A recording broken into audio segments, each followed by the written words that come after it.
It was the usual winter season, rainy for Halloween, gray and dreary for Thanksgiving, light snow for Christmas, and cold and windy for New Year's.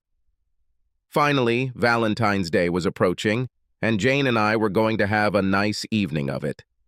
As in Robert Burns' poem, To a Mouse, the best laid plans of mice and men often go awry. On this special day, we woke up to 2 inches of snow outside, and it looked like it was continuing to snow.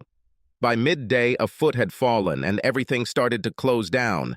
Linda had picked up the kids before I did, so when I got home, I knew our Valentine's date was canceled. Linda, even if we can't go out, why don't you show me your new dress that you were going to wear? Jim, you know the conditions. You will only see him when you take me out on a date. High school Linda loved to sew. She enjoyed making her own clothes, and when Emma was born, she enjoyed sewing for her.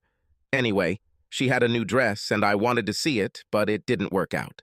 So we changed out of our work clothes into comfy sweatshirts and spent the evening with the kids. They canceled work for everyone except essential staff, so we had 3.5 days off. Believe me, I think I can recite every word from Frozen. We've watched it so many times. Emma, with Tommy on her tail, stood in front of us and said, "Mom, Dad, this was the best weekend of my life." They both climbed onto our laps and hugged us. We hoped it would never end. The streets were cleared on Sunday, so we were back at work on Monday. The weather changed again, and the thaw began. But I was glad that February was leaving. On Monday evening, just as we were about to get comfortable, Linda's phone rang. She looked at the display and then said she needed to answer. She stood up and walked across the room, her expression turning into a big smile. When she hung up, she came up to me and said, "It was Dee," and she said that since this month had been so dull, and there was an extra day in February this year, we should celebrate its end by going out and saying goodbye to it. 29. E falls out for Friday. We could book rooms in Madison, have dinner at their restaurant, and then go down to a club down the street that one of Dave's co-workers says is a lot of fun. There's a band there on Fridays, and if we're staying in Madison, admission is free. Isn't that a nice way to say goodbye to the month? Phil and Jane said Mrs. Porter would watch their 2 children, and she said she'd be happy to sit with ours too. We'll pick them up on Sunday on our way to Mom and Dad's, so we'll have 2 nights of fun, 1 in Madison and 1 at home. I wanted to play with her a little to see if I could get a little more out of the experience, but her pouting lips and pleading eyes made me give up. You know I'd do almost anything for you, darling. Of course we can go. With less than 2 weeks left to plan, we had to organize everything very quickly. We made a reservation. Dee took care of the restaurant and club reservations. Linda's worry made me worry too. I could never turn down the opportunity to spend time with my beautiful wife. On February 29th, Friday, we both left work early and went home to get ready. We packed the kids' bags and sleeping bags in the car, along with our clothes for a change of clothes and a bag for the drive home on Saturday. We drove up to Mrs. Porter's and left the kids there, then drove to Madison. We agreed to meet in the lobby at 1800. Dee made a dinner reservation for 6:30 p.m. We changed in our room, and when Linda came out of the bathroom, I was left speechless. The dress she wore was a vision of beauty. It was a cobalt blue color that made her eyes glow. It hugged her waist and flared out from there, ending just above her knees and flaring out in waves. The top was tight, showing just enough breasts that she couldn't wear a bra. She wore the leather necklace I bought her for her 3rd anniversary with cobalt stones to match the dress. Her earrings followed the same theme, leather with a cobalt stone dangling from her earlobe. As she moved, the earrings moved almost in time with the waves of her dress. My dark blue suit matched her dress well. We looked at the time and headed into the hall. As soon as the elevator doors opened, she pushed me out and told me that she had forgotten something in the room and that she would be back soon. I walked over to where everyone else was standing, and we waited for her. The next time the doors opened, she walked out like she owned the place. Every eye in the hallway was on her, but her eyes were only on me. I never realized she was so vain. We sat down and all decided that we would eat something light. We can always order something at the club. Conversation around the table was light, and there was a lot of laughter. When dinner was over, we put on our coats and walked to the club. Dee booked a table for 20s. It was a good thing she did because the club was filling up quickly. We sat down and all ordered drinks. The fun was everything we hoped it would be. Linda and I weren't very good dancers, but we could hold our own. We did a couple of fast dances and a couple of slow ones, my favorites. Cog, yes, she was spinning. The dress spread out and made her even more attractive. As the evening progressed, we ordered a couple of plates of wings to keep the alcohol from affecting us too quickly. I ordered them right before our last dance, and they arrived just as we got back. I was feeding Linda when someone from our group shouted, "You need a number." Everyone had a good laugh about it. Dave stood up and approached Linda, asking her to dance. We often danced with other company members at parties. "Sorry, Dave, but all my dancing is reserved for Jim today." "Damn, lucky guy tonight." "And, oh, how happy he will be," she replied. Another burst of laughter. Then we heard a noise at another table. Most looked over and Jane said, "Isn't that Marc Lavalier over there?" Everyone agreed that it was him, but Linda and I were the least interested. Marc Lavalier was a tight end for our city's professional football team. Unlike most players, he preferred to live here all year round rather than somewhere else in the country. This and his charity work have made him an even bigger legend here. I looked Linda in the eye and said, "Are you ready to go to our room? You just ordered that plate of wings. We should eat them because we're going to need energy for tonight."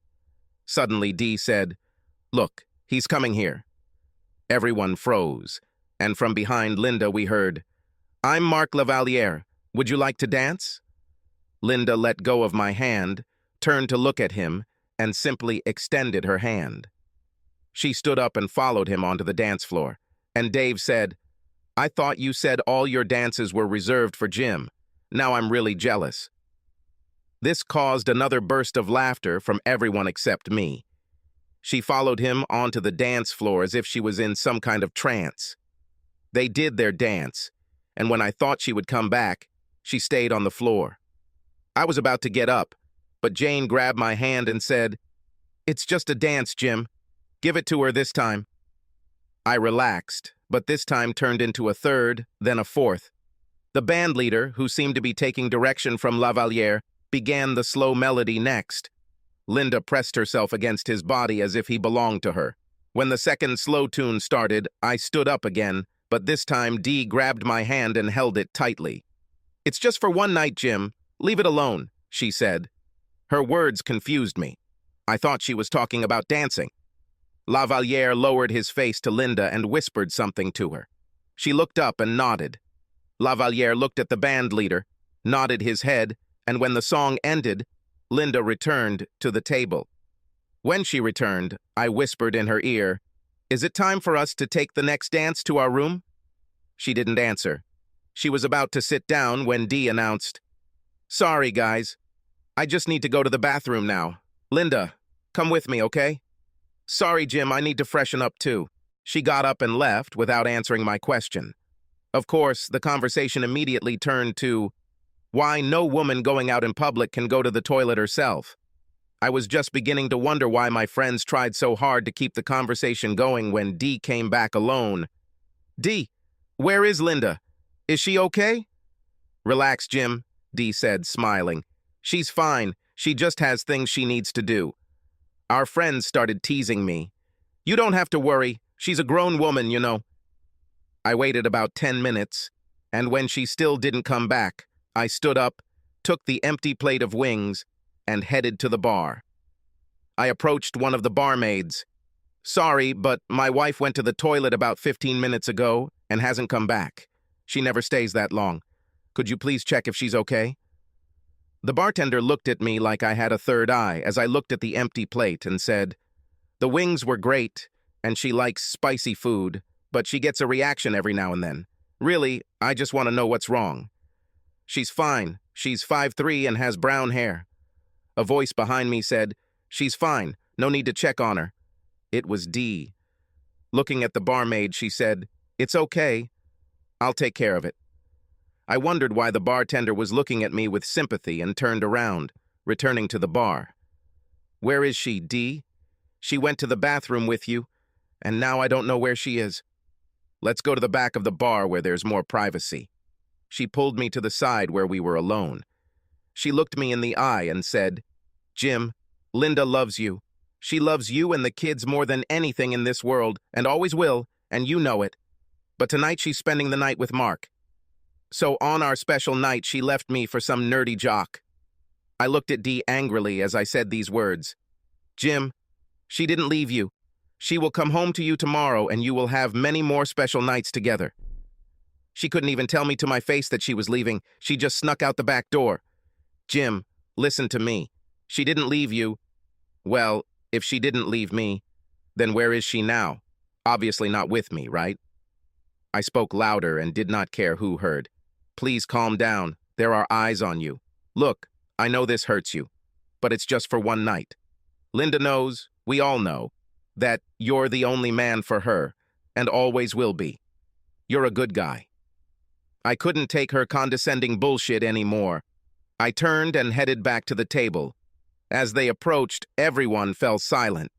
Dee sat down and I remained standing. Looking around the table, I saw everyone tossing and turning. A little too loudly, I said, "When our little group first started getting together, we all talked about the sanctity of marriage. Until recently, you all and Linda agreed that infidelity was a once-and-for-all thing. I didn't lead the conversation. I didn't even consider that this needs to be discussed. Tonight, you all became Linda's conspirators in her once-and-for-all." Dave said, "But Jim, this is Mark Lavalieri. Dave, how would you feel if Dee left without even saying goodbye? How would you feel if you had to go home and tell your children that their parents were getting a divorce? Oh, wait, really, you don't have kids to feel the consequences." Dee said, "Jim, calm down. Linda will come home tomorrow and everything will be fine. Dee, open your mouth again and I'll knock your teeth out." "Okay, Jim, you can't talk to my wife like that." "Then run there and bring my wife back and give him yours." Everyone sat in stunned silence. They had never seen me in such a state. "Once I leave this table, you are all dead to me. Never try to talk to me. If you see me on the street, turn and run the other way. You won't like the outcome if you don't." I took a 20 out of my wallet and threw it on the table. "That should cover me. You can all pay for Linda." I grabbed my coat and saw Linda's coat was still hanging on what was her chair, and I silently said, "Screw this," and walked away. It was a lonely walk back to the hotel. Will I find them there or just an empty room? When I reached the door, I realized that it was dark inside, so I opened it and entered. There was a set of red and black lingerie on the bed, which must be what she came back to put away. I looked at the clock and saw that it was only 10:30 p.m., and my world had collapsed. I picked them up and threw them in the trash, changed out of my suit, gathered our other things, and headed for the door. When I got to the front desk, I went to check out. The clerk looked worried, so I assured her that something important had happened and that the room was perfect. She smiled again and wished me good night. I called Mrs. Porter and told her that something had happened and I would come pick up the children. She sounded worried, but I assured her everything was fine. They were sleeping, so I carried them one by one and buckled them into their car seats. When we got home, I carried them into their bedrooms and they never knew they were home. On Saturday morning at 10 o'clock, the children got up and started looking for us. They found me on the sofa in the living room. "Dad, why are you here?" "Mom and I had a little fight. That's why I ended up here. We'll just tell Mom to be nicer to you." Before I could say anything, they were already running up the stairs and down the hallway toward the bedroom. A few moments later, they returned to the living room. "Dad, Mom isn't there." "Well, I'm sure she'll show up soon."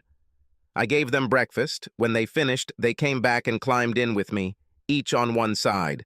While they were eating, I knew what was coming next, so I already loaded Frozen into the DVR. I looked at my watch and saw that it was almost 1 p.m. when we heard a car pull up to the entrance. Before I could stop her, Emma ran to the window, peered through the curtains, and looked outside. Her head dropped, and she looked like she had just lost her best friend. The front door swung open, and Linda walked in, wearing her blue dress. Jim, I'm home." She sounded the same as she always did when she returned from shopping trips. She closed the front door and turned on the light. Emma stood there in front of her, hands on her hips. Linda suddenly looked like she'd seen a ghost. "Mom, where were you and why were you kissing that man?" Linda froze. She looked up and saw me and Tommy, but not a word came out of her mouth. "Well, Mom, answer me." Finally, she found her voice and screamed, "Emma, take your brother and go to your rooms. I'll talk to you later." Both children were shocked, scared, and ran up the stairs to their rooms. She looked at me and said, "Why are they here?" "Well, Linda, they live here." "When did you bring them home?" "Last night. I didn't want to be alone." "Why didn't you stay in Madison?" Good question, maybe, because in one moment my life stopped. I thought, if I'm going to die, it's better to be here with my children than in some hotel alone. "And why did you think you were going to die?" "Because the man I loved and thought I'd spend the rest of my life with threw it all away for some cheap thrill." "Did you and Mr. Superstar have fun laughing at the cuckold you left behind?" "What are you talking about? I didn't leave you, and I'm here right now." "Where did you spend last night?" "At Mark's house." "Where were you supposed to be?" "Well, I should have been with you. But Jim, I had a once-in-a-lifetime chance and I couldn't pass it up." "Well, you should call him and ask him to come get you because your once-in-a-lifetime cost you what you thought you'd have forever. I'm going to see a lawyer on Monday. I'll be asking for custody of the children. I don't think I can trust you with them." "Jim, stop it. We won't get a divorce, and you won't take my kids." "I put your things on your bed, and I gathered all my things and moved them to the computer room. I need to leave now and go to the store. I need to buy a few things." I stood up and walked past her, heading into the garage. She tried to call out to me, but I didn't listen. I drove to the Walmart across town and bought a single bed frame, a Cool Gel mattress, a single bed set of sheets, 2 pillows, 6 plastic containers, and a door lock. $400 later, I returned to the garage and began setting up my new living quarters. "Jim, where is my set of underwear that I took to Madison?" "I threw it in the trash in my room. I didn't need reminders of your deception." As I hauled things into the home office, Linda asked what I was thinking of doing. It was pretty stupid after her outburst last night. Once I had everything laid out, I started putting everything back together. First the bed frame, then let the mattress breathe while I changed the lock.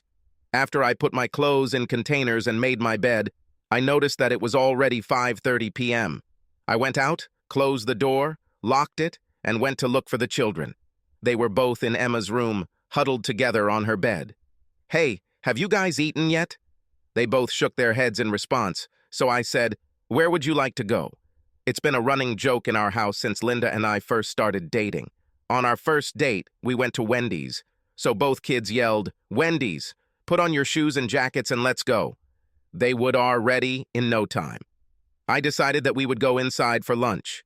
When we finished and were getting ready to go, Emma asked, "Are you going to buy Mom anything?" "Not this time, Princess. She can cook herself something if she gets hungry." We got back into the car and were soon home. Linda wasn't in the living room, so I asked the unfortunate question, "So what do you want to do?" Unanimously, they replied, "Watch Frozen." "Okay, let's take a bath first and then get frozen." They instantly rushed and plunged into the bath. I helped them wash their hair, then dried them and dressed them in their pajamas. We wrapped ourselves in a blanket and started watching the movie. Both kids fell asleep about 3/4 of the way through the movie. I waited until the movie was over before moving them. Linda never emerged from the bedroom. I walked around the house, making sure everything was closed.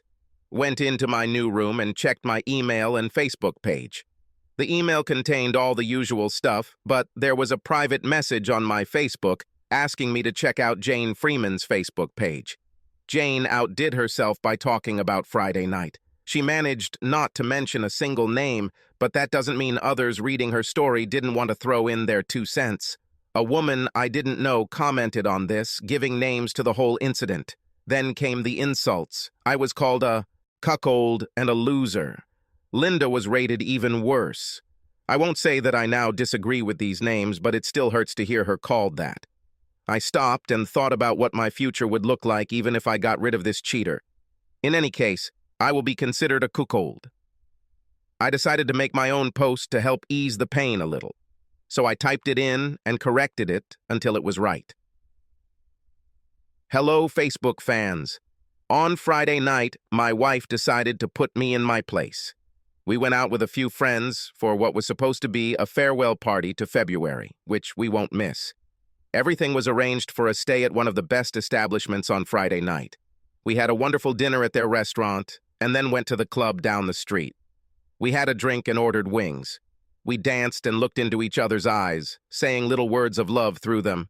You couldn't ask for anything better. Then some idiot came and ruined our little evening. You may know him. He's a local hero and all. Mark Lavalier came to our table, stood behind my wife and said, "I'm Mark Lavalier, would you like to dance?" He didn't even ask me if she could. No, this idiot immediately turned to my wife. She didn't even look at me. She just got up and went with him. They danced 4 fast dances, and then the orchestra began a slow melody. I tried to get up and intervene, but one of the women in our group stopped me. They started a second slow dance, and he leaned over and whispered something in her ear. She looked into his eyes and nodded. Yes. When the song ended, she began to return to the table, and the idiot disappeared. I asked her if she was ready to go so we could end our date, and she gave me a strange look. She never answered. Girlfriend, or so I thought, announced that she needed to use the toilet and asked my wife to accompany her. She left and never returned. I waited for a while and then went to ask the staff if they could check on her. A voice behind me, one I knew all too well, said there was no need, she was in good hands. She informed me that my wife, the mother of our 2 children, would not be home that night. She had a better offer. Back at the table, all my so-called friends told me how lucky I was, because Mark Lavaliere chose my wife out of all the women in the club. I didn't feel happy. I left the club, telling my now former friends that they were dead to me, just like my soon-to-be ex-wife. If you're reading this, I'm now a cuckold and a loser. It will take me time to regain my self-esteem and get my man card back, but I will do it. As for the wife, if she needs someone else so much, she will soon be able to have as much fun as she wants. I copied and pasted this onto my Facebook page, turned off my computer, and crawled into my new bed. I woke up Sunday morning and my kids and I gave up going to church. I will run into these people in due time. Instead, I took the kids to McDonald's for breakfast. They had a play area and I let them play until they were exhausted. We got home at 2 o'clock and started going to my grandparents' house for dinner, like every Sunday. Linda rushed out of the bedroom, complaining about why I didn't wake her up earlier. Now we'd be late. Do you really think your mom cares if we're late? It doesn't matter. Why should she delay dinner just because of us? The trip to her parents was silent. Not even the children made a sound. When we arrived at the door, she double-checked to make sure we all looked presentable, then knocked. Her mom opened the door with a shocked look on her face. "Are you okay, Mom? Is Dad okay? We didn't think you'd come today. Shouldn't you be with your boyfriend?" "Mom, I'm married. I don't have a boyfriend." "That's not what we heard. Who told you such nonsense?" "My friend Betty told me. She read it on Facebook." "Did she say who started all this nonsense?" "She read it on Jane Freeman's Facebook page. We still didn't believe it, so we read it ourselves. We went to your page, but there was nothing there. I haven't gotten on the computer yet today." "Well then, we went to Jim's page and read his story, so we thought you wouldn't come. Who is he? A basketball player." Linda looked like a fish out of water and couldn't say a word. "Actually, Mom, he's a football player. He's still an idiot," I said. "Are you really going to divorce her?" I just nodded. Then suddenly Emma exclaimed, "And she made out with him in the driveway yesterday afternoon." Linda almost fell. Finally, she said, "Mom, we're going home. We need to talk." We turned around and returned to the car. In the car, she turned and asked Emma, "Why did you say that?" "You always tell me not to lie, Mom. You lied and it was wrong." Linda turned back and didn't say anything else during the ride. When we arrived home, she jumped out of the car and left me to take care of the children. Emma was sobbing, and I told her she had done nothing wrong. When we entered, Linda was nowhere to be seen. I suggested watching their film again, and that calmed them down. I fed them and put them in the bath, then settled down to watch Frozen again. When the movie ended, I put them to bed. As she was getting ready to go to her room, Linda came out of hers and asked if we could talk. I ignored her until this moment. So, what do you want to talk about? Can we sit in the living room to talk? Sure, why not? It won't change anything where we do it. We went into the living room. I sat on the couch and she was about to sit next to me. So I stood up and moved to the chair. Jim, I'm still the same as yesterday. Why are you treating me like this? Tell me, Linda, if you're still the same as yesterday, that means you're a lying cheater who had no trouble making a fool of her husband for the whole town. Is this the same person you're talking about? Okay, I said it wrong. I meant Friday. Oh, the one who said she loved me and then left without a word to have fun with some asshole, that bitch? Listen, Jim, stop with the names and stop making something great look bad. Something wonderful? You mean walking away from me? Standing at the table, waiting for you to return from the toilet with your snake friend who saw nothing wrong with helping you sneak out the back door with the asshole? Jim, check your ego. It's not as bad as you make it out to be. Yes, I left with Mark and he made me feel good, but now I'm home and we need to move on. How about you answer a few questions I have? Okay, that's a good start. What do you want to know? First question, did he use condoms? Linda simply lowered her head to the floor. I'll take it as a no. Next question, did you enjoy that night? Oh God, yes. It was better than I've ever had in my life. She looked as if she was lost in a daydream again. Last question, why did you even come home? She looked at me as if I had two heads. I came back because I love you. And because I loved you, that's why I'm divorcing you. We've discussed this many times, just you and me and with the group. We all said that if there was ever cheating, it would be the end. You took your chance, and I finished. It's not fair, Jim. I wouldn't do this to you if you had the chance. That's what's nice about the way you did it, saying I wouldn't do that to you. We'll never know if I do the same to you now. You'll just put up with it to prove you're right. Never mind how bad you feel. You'll never know what it's like to have a whole room full of strangers watching some lady ask me to dance, keep me on the dance floor for half an hour, and then drag me out the back door while you sit there waiting to finish what was to be our special night. You'll never know what it's like to sit with two small children and wait for me to come home the next day. You'll never know, no matter how hard you try to keep the kids from looking out the window.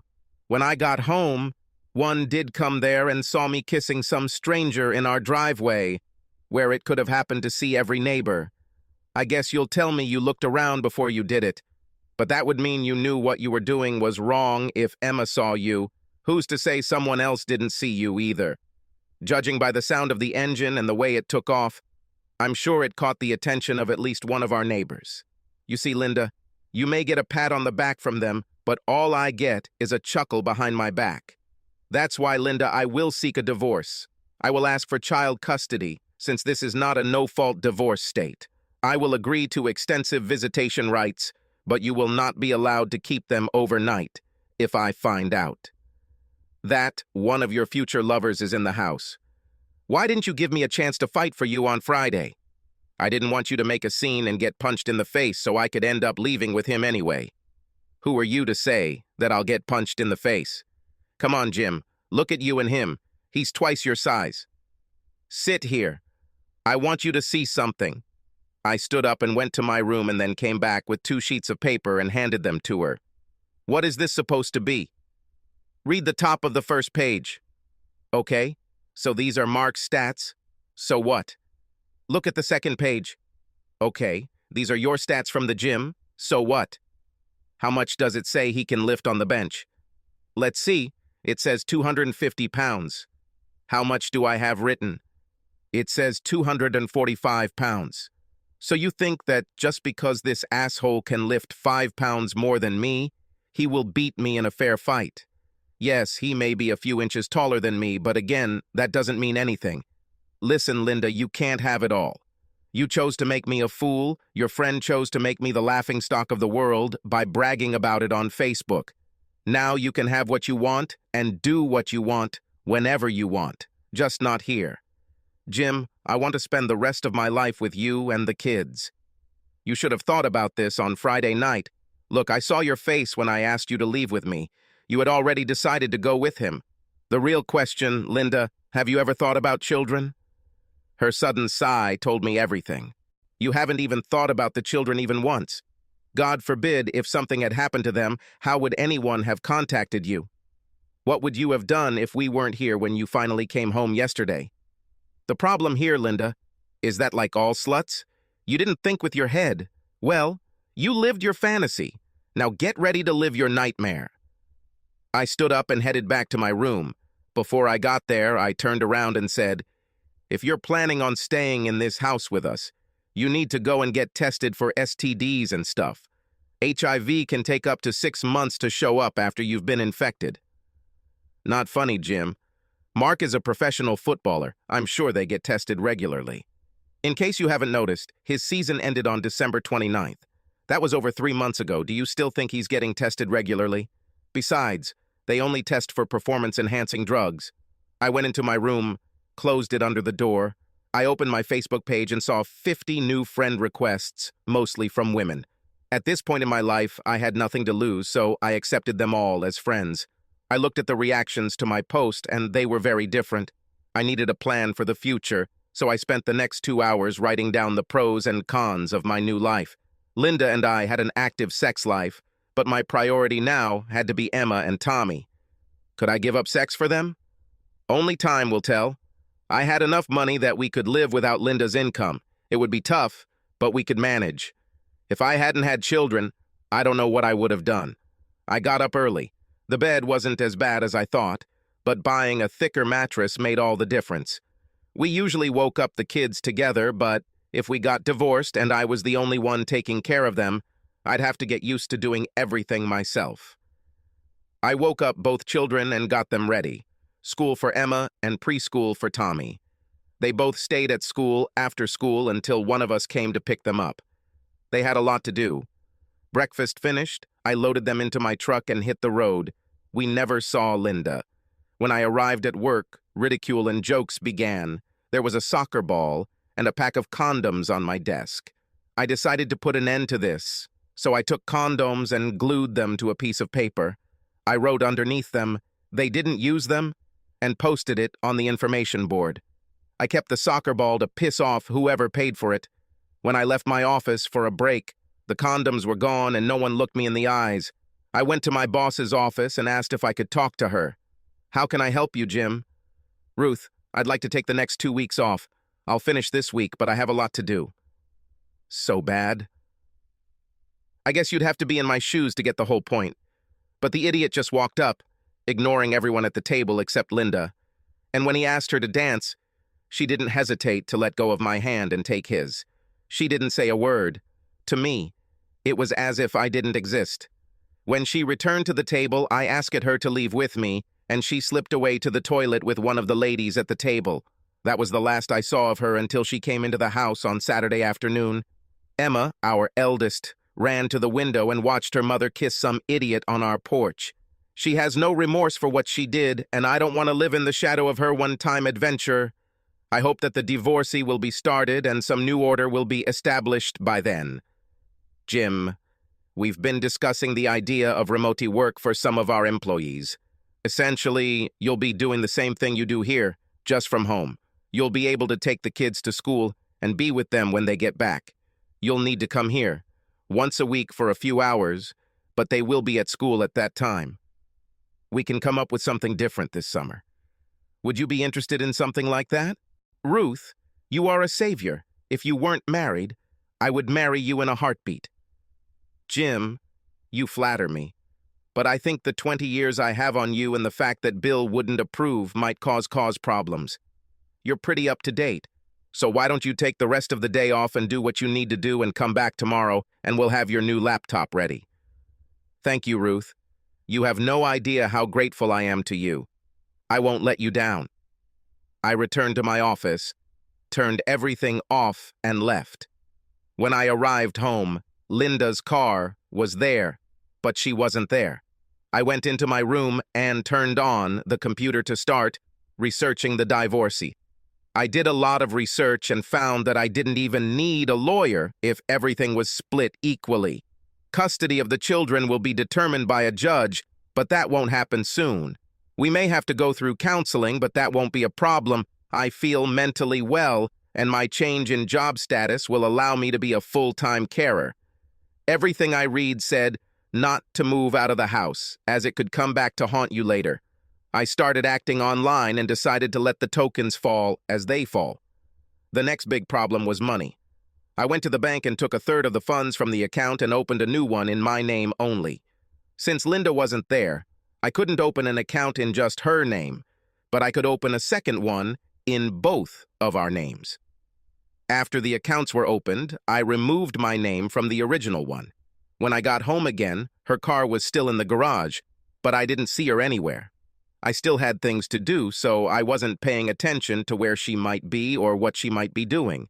I looked at the time and went out to my truck to pick up the kids. As the garage door began to open, I saw a shiny sports car pull into the yard. Linda saw my face and I could see her say, "Oh no, you never know how angry you might get until the snake decides to bite a second time." Linda started getting out of the car just as I reached the end of the garage, and neither of them saw me pick up the two hammers. The first one flew straight into the windshield of his car. The second, I smashed his headlights and headed for the driver's door. The fiberglass sides didn't hold up well when I hit the door. Linda had not yet fully excited when he abruptly put the car into reverse to pull out of the driveway. The door hit her, knocking her off her feet, and he almost ran over her. Once he was outside, he suddenly shifted into forward gear to drive away, but not before a second hammer hit the back of the car. He finally took control of the car and sped around the corner. I looked at Linda lying on the ground and realized that her leg was broken.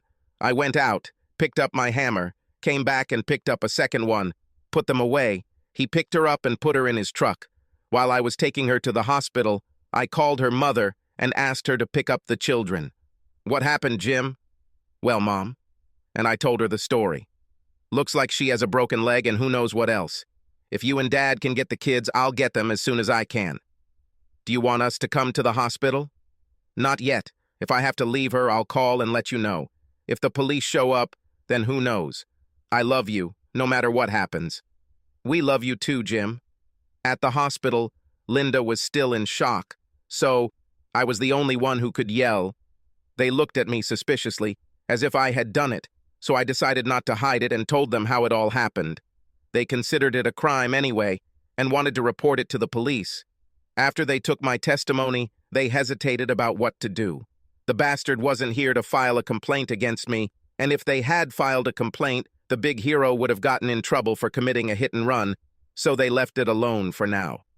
I gave the hospital my insurance card, and it was essentially reported as a domestic incident. They wanted to keep her overnight in case she had a concussion and gave me a dirty look when I told them they could keep her forever. I went to Linda's parents to pick up my children. I told them which room she was in and then took the kids to McDonald's for dinner. After I put the kids to bed, I went back to Facebook to document my path to loneliness. I wrote, "If it wasn't enough for the big football hero, today he decided to take the plunge again. I really don't know how much more I can take before I lose control. Some might say that I threatened him, but all I said was that I couldn't take it anymore. This was not a threat, but a statement. Looks like I'll have to fight a war on his territory or he'll never learn his lesson." I woke up the kids on Tuesday, and when they asked when Mom would be home, I told them I wasn't sure, but probably soon. When I called to check on her condition, they said it wouldn't be until Wednesday around noon before she could come out. When I returned home with the children, Linda's parents were waiting for us.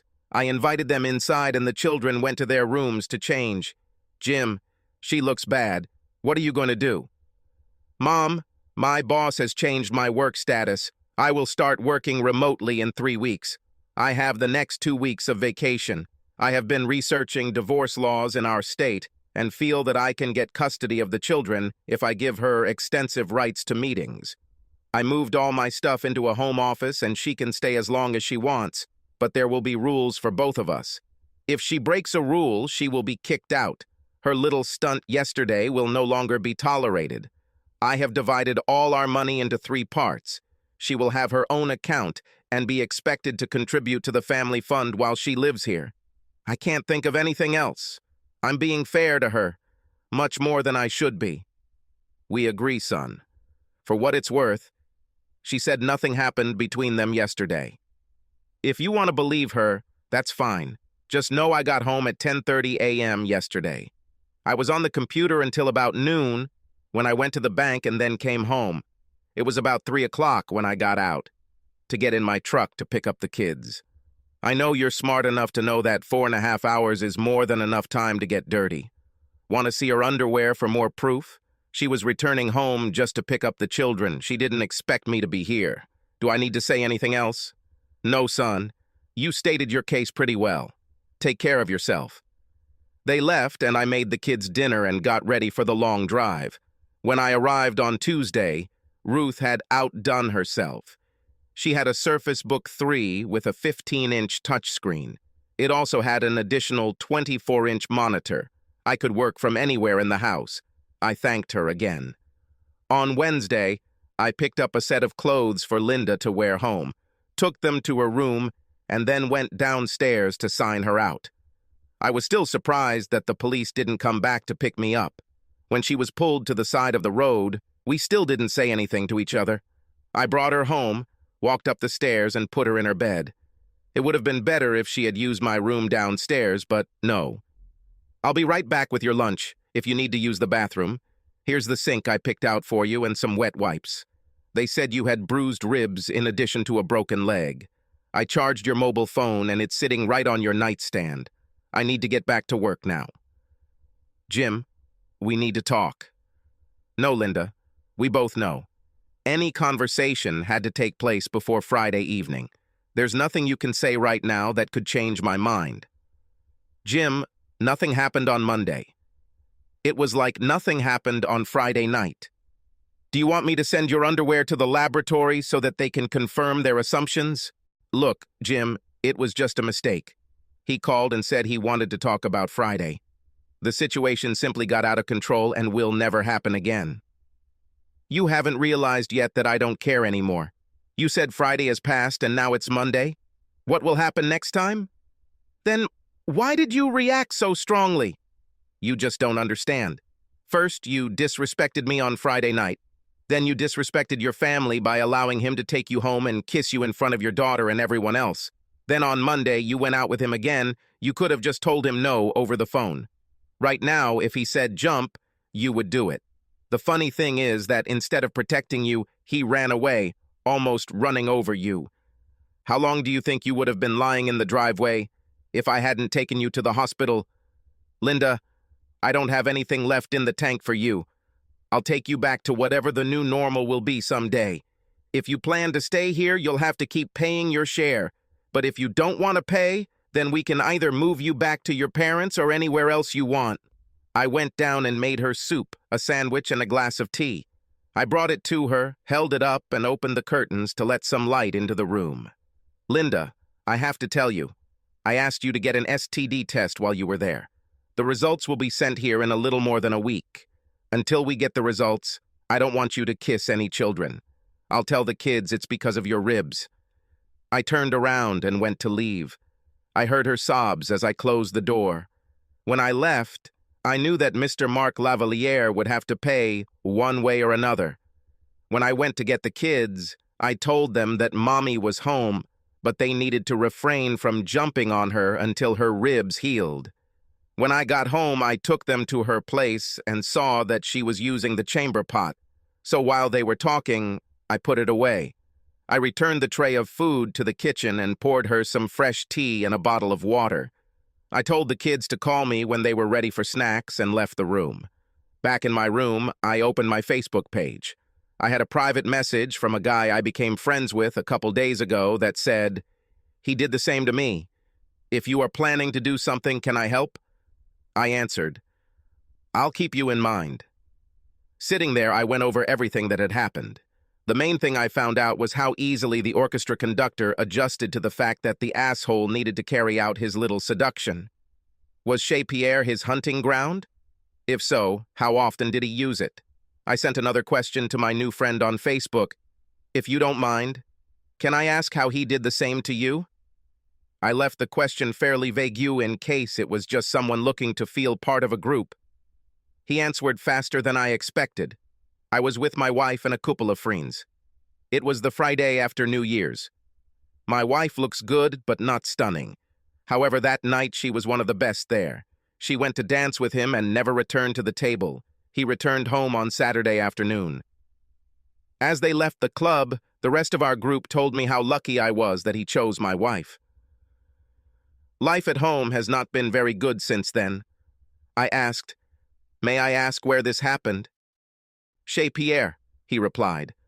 I replied, "If I think of something, I will contact you." So there seemed to be a pattern and a hunting ground. I decided to check it out again this Friday. I looked at my watch and realized it was time to start cooking dinner. I went upstairs and found both children sleeping on either side of her. It was very painful to think about what she did to our family. The rest of the week was just a repeat of the previous day. Friday night, I put the kids to bed, went to my room, changed into one of my suits, and headed to Chez Pierre. I paid the entrance fee and entered. Noting the time, it was 9:30 p.m. He sat at the same table as the last time I was here, carrying himself as if he owned the place. When the orchestra came out to play, he stood up, crossed the room with everyone watching, and approached a beautiful lady, repeating the same trick as that night. He took her to the dance floor, and it was as if everyone else had just made way for them. I watched the orchestra conductor, and just as I thought when the bastard nodded his head, the next two songs were slow. There was a whisper in her ear, a nod to the orchestra conductor, and as they left, there was a dance floor when the music ended. From where I was sitting, I could see them both. He grabbed his coat and went out the back door. She grabbed her purse and headed to the toilet, never to return. I stood up, threw a 20 on the counter, and left. The weekend went well for me and the kids. We watched a lot and yes, you guessed it, Frozen. I checked on Linda every 4 hours or so, without saying more than was necessary. I heard her phone ringing from time to time, but it was no longer a concern until Dee showed up on the doorstep on Sunday afternoon. "What do you want?" "Jim, this is no way to talk to a friend. I came to see Linda." "Well, we have two problems. First, I told you I don't want to see you anymore or I might hurt you. Second, Linda still can't move and I won't let you in. So get back under that dirt you crawled out from before I threw you off my property." "Jim, you'll have to forgive us sooner or later before this hatred consumes you. You know, I never had these problems until you decided to destroy my marriage. So get out of my territory." And I slammed the door in her face. I immediately went up to Linda's room and said, "I don't care if you want to remain friends with these traitors, but if you invite them here again, it must be to help you pack your things." Linda looked at me and said, "But Jim, I'm lonely. I need someone grown up to talk to." "Then call your mom and dad and have them come and move you in. If they want to let these people into their home, that's their choice." "Jim, why are you acting like this?" "Linda, have you ever wondered what the statue of the goddess of justice symbolizes?" "Honestly, no." "Well, you should. Maybe then you'd understand." "Why don't you just tell me, Mr. Arrogant?" "Okay, listen carefully.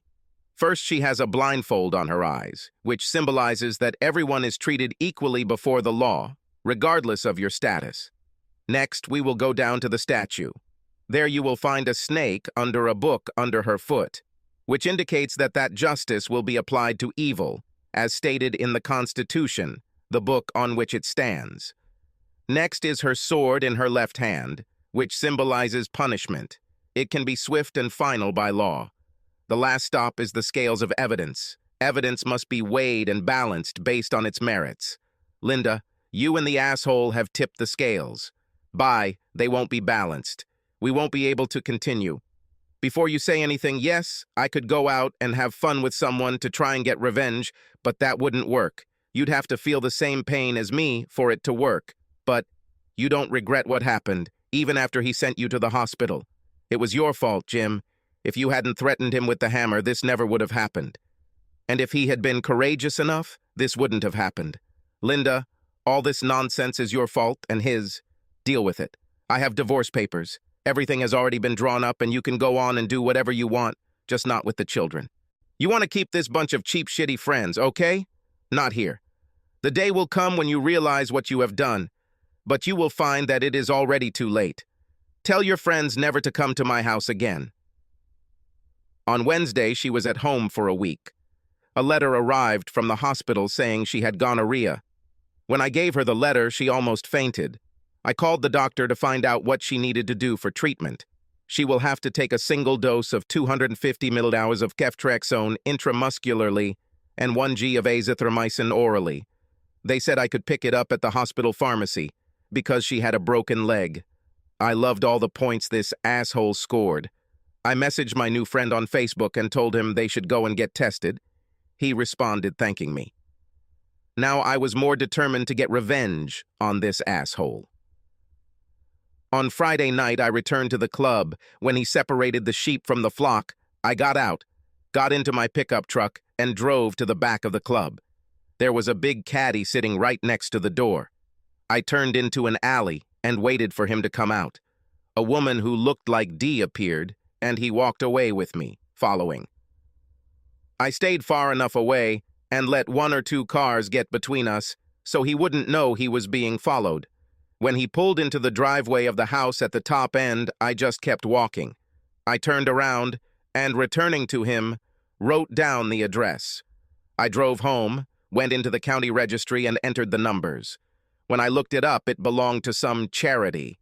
He was listed as the general director. The weekend passed without any negative events, and on Monday, after dropping off the children, I drove back past that house. I parked on the street a few houses away where other cars were parked and walked back. Just in case, I went to the front door to see what kind of security he had. Why do wealthy people living in prestigious areas not feel the need for security? I knocked, and no one came to the door. I walked around the house and checked it.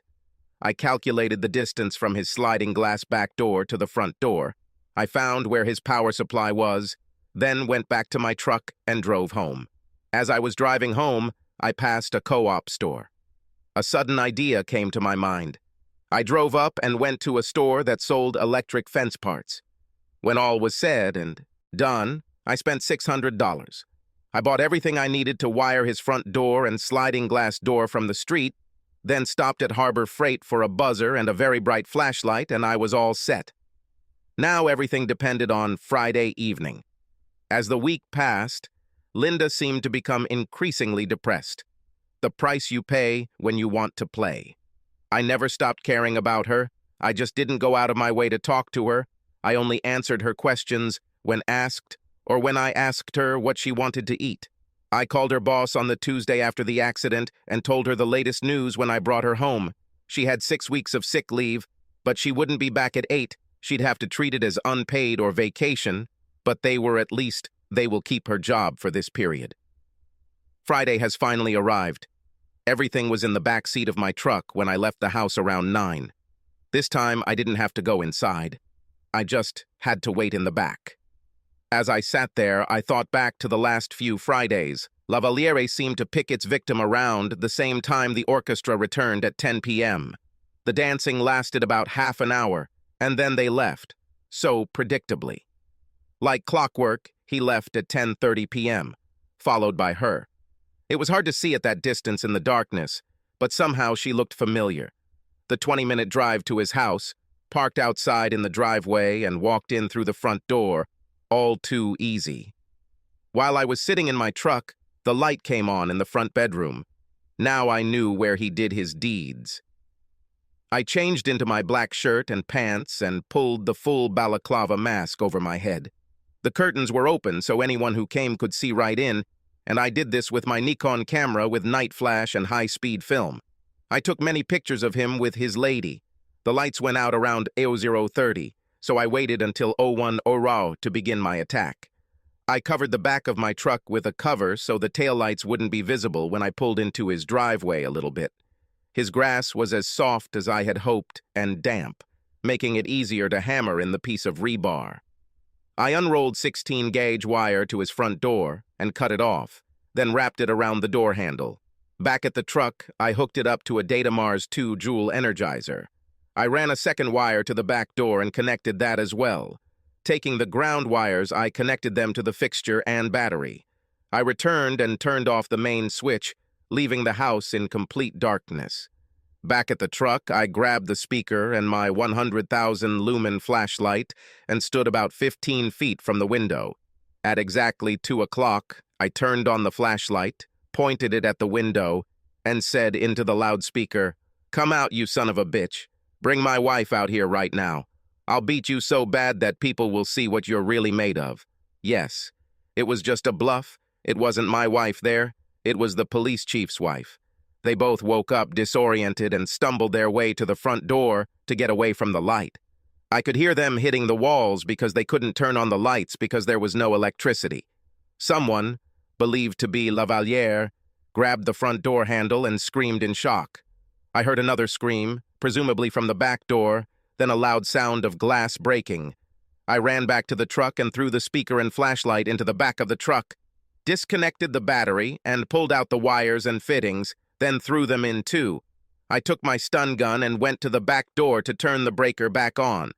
When I got there, Lavaliere was naked and lying on the grass holding his leg. The lady was naked and lying motionless on the patio, covered in cuts. I walked up to Lavaliere and said, "You really are a pathetic loser, aren't you?" Lying naked on the wet grass, I pressed the stun gun to his groin and held the trigger all the way. After loading all my belongings into the truck, I drove home, but not without calling 911 from a burner phone to report a disturbance at the home of Marc Lavaliere, a local hero. The news Saturday morning was full of reports of an incident at Marc Lavaliere's home. Paramedics found him and his girlfriend in the backyard. The investigation revealed that for some reason, instead of using a chair, Mr. Lavaliere threw his girlfriend through the glass door to get out and then cut a tendon in his leg on the glass while trying to get through the hole. Both were in the hospital at the time. Linda watched in horror as the news continued. She thought she might have a future with that bastard. Now she knew better. Throughout the day there were reports. His leg injury will end his career. Marc Lavaliere will be held for attempted murder. I went on Facebook and my new friend sent me a message and simply said, "Thank you." Linda, like the fool she had become, tried to commit suicide because she was sure it was all over. Her big problem was that she forgot that we were home too. I called 911 and they arrived in time to save her. She spent the next 5 weeks in a mental hospital. She lost her job, and when she was discharged, she moved back in with her parents. Our state had no action on a family bond claim. So a local attorney decided to file a class action lawsuit against Marc Lavaliere and his charity for mistreating someone's wife. Yes, I know. Such an action does not exist. Until now. More than 200 men joined him. No, I didn't do that. I didn't need anyone to ask me questions. When it came to the judge, he awarded each side $100,000 plus attorney fees. Marc Lavaliere's charity goes bankrupt. All of his personal belongings were sold, leaving him with about $10,000 from all his work. Since he could no longer play football, he packed up what little he had left and rode a Greyhound bus back to his hometown and his parents' basement. I got custody of the children, so when the divorce was finalized, the only time I saw Linda was when I dropped off the children or picked them up. My life away from home only happened this weekend. I wasn't looking for a replacement, so I had a constant series of casual connections. It seems Linda went out a few times with the same group, but when 2 men started trying to date her alone, it led to 3 more divorces. Linda's parents told her, "If you're going to act like this, find somewhere else to live." With the low-paying job she had, it was better to give up than to move. One of the divorces was between Dee and Dave after Dee gave him gonorrhea. Looking back over the past year, My biggest regret was that I didn't act faster that night. I should have just grabbed her hand and told him no. I should have pushed Dee and Jane's hands away and taken her off the dance floor. I should have looked for her that night and set his house on fire, burned it down then. But what I got was the pleasure of ruining his life in the end. I think about Linda all the time, but until she realizes what she did wrong, we will just be two ships going in different directions.